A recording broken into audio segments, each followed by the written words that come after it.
we've got a concert coming up this week in St Martin in the Fields where we will be playing shock horror at the Four Seasons again. Actually, possibly the last time, at least for the time being, that we're going to be doing the Manchester version of this piece. And then I thought, well, if we're going to do the Seasons in the second half, let's do some really kind of off-the-wall repertoire for the first half. Of course, people will be familiar with the fact that we play music by Brescianello and Dall'abaco, but this time, alongside those two composers, we're going to include a little piece by a guy called Fortunato Chelleri. He was slightly younger than Vivaldi.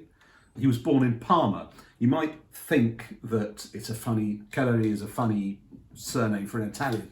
The reason being, his father was actually German. Italian mother, German father. Father's surname was Keller, and it just became Italianized to Keller. The work we're going to be playing is an introduction and fugue, which is really, really, really top-notch. So come along and see for yourself, or hear for yourself.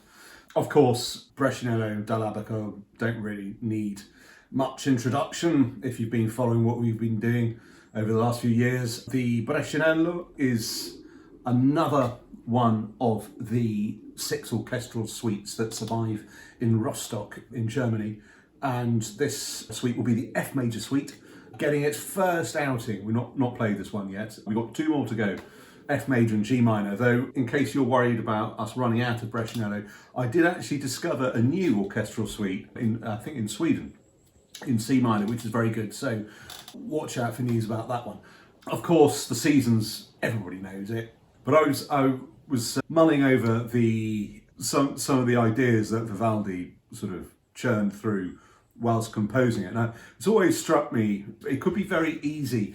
If you think about E major, spring, and F minor, winter, given that the Seasons is cyclical, one wonders why F minor is therefore so far removed from E major, because surely after winter you get spring, and going from F minor to E major is a bit of a wrench.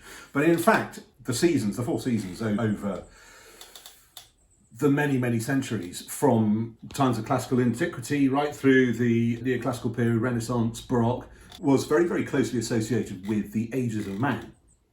And so often in depictions of the Four Seasons, you will see each season depicted as a figure.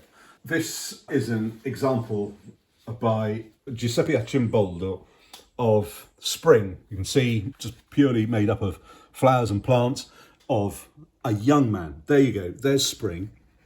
Now, if I click on winter, you can see that is very much an old man. And so what Vivaldi was thinking, if you actually look at the keys that Vivaldi felt able to compose in E major, he wasn't able, like later composers, to use all the keys that are on the keyboard because it wouldn't work because of the temperament. But E major is as far sharpwards as Vivaldi will go, and F minor is as far flatwards, if you like, that Vivaldi will go. There you go, there's Four Seasons and the Ages of Man. So if you want to learn a bit more about that, hear it, come and see it on Thursday night.